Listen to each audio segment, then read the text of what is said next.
Metrorail service standards are useful in letting customers know what to expect on a typical day during rush periods. This is the first real policy effort by the WMATA Board of Directors to set standards for Metrorail service.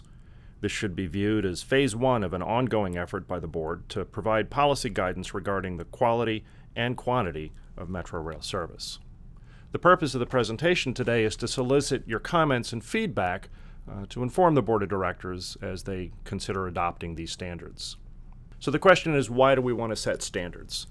It's important for us to have standards in place as we move to act on the draft strategic plan, in particular the goal for meeting or exceeding customer expectations by consistently delivering quality service. It's also important that we let our customers know what to expect on a typical day of rail service during rush periods. An added benefit to this is it's going to provide some guidance to the GM, the CEO, on how to deploy service today, both tactically and strategically, how to plan for service in the future. And ultimately, in terms of strategy, this informs future capital investments, and the ultimate benefit here is it provides accountability for both our customers and for the funders. So the question is, what are we talking about when we use the phrase service delivery standards? We're really talking about when service is provided, the hours that Metrorail is open for business. We're talking about how often service is provided, that's train frequency. And then the third one is, how crowded are those trains when they finally do arrive? In terms of hours of service, the question might be, why is this even being considered? Everyone knows when Metrorail is open. We open at 5 a.m. on weekdays and 7 a.m. on weekends, and we run till midnight Sunday through Thursday, and we're open late on Friday and Saturdays. But the key question here is, who gets to make those decisions? It's never been articulated whether the decision to run Metrorail at 5 in the morning is a board decision, or the general manager decision, or lower level staff are allowed to make that decision. So the adoption of the hours of service as a Metrorail standard begins to establish board policy defining when Metrorail is open for business. The second standard being considered in today's action is the frequency of train arrivals. Currently, in the core interline sections of Metrorail, the core downtown sections where most of our customers travel, during the peak periods, trains arrive every 2.5 to 3 minutes. In the non-core sections, the trains generally arrive every 4 to 6 minutes, and at the outer ends of the system, the trains generally arrive every 6 to 12 minutes. And the adoption of the standards here would be in keeping with what service we run today. The third level of this is how crowded the trains should be expected to be, and we count this using a measure called passengers per car.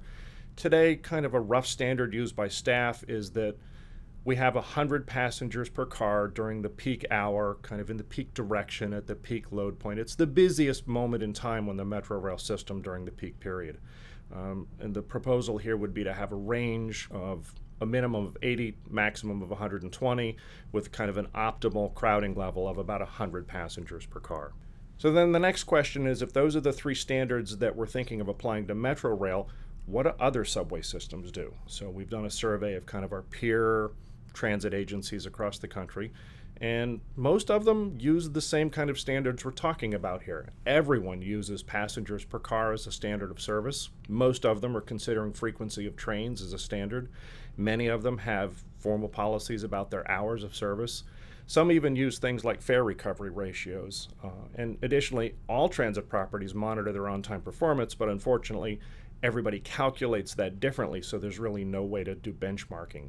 The key difference that we found from transit property to property is whether these standards are formally adopted by a policy-setting organization or a board of directors, or whether they're used informally by staff, as has been the case here at Metrorail. So in terms of setting standards, what do you have to consider? There's physical constraints, there's resource constraints. Physical constraints are simple things like the quantity of rail cars that we have available. Engineering issues, the system design, tunnel throughput, how fast can we get trains through tunnels, those kind of things. Another constraint are resource constraints. Obviously, budgets limit our ability to provide additional service in the core. The subject of core capacity comes up.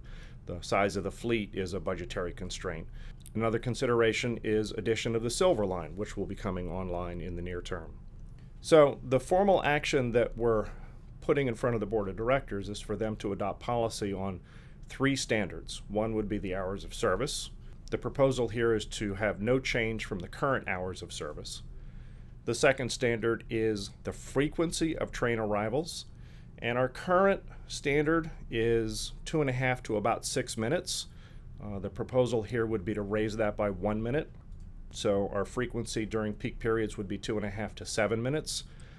And one station in particular, Arlington Cemetery, because of the system design, would have a 14-minute train frequency. And then finally, the last standard would be the passengers per car, or the crowding standard, and we would be setting a target of 100 passengers per car as the optimal standard. So those are the three standards we are proposing to the Board of Directors for adoption. And at this point, we would be asking for your input and guidance as to whether these seem appropriate and reasonable.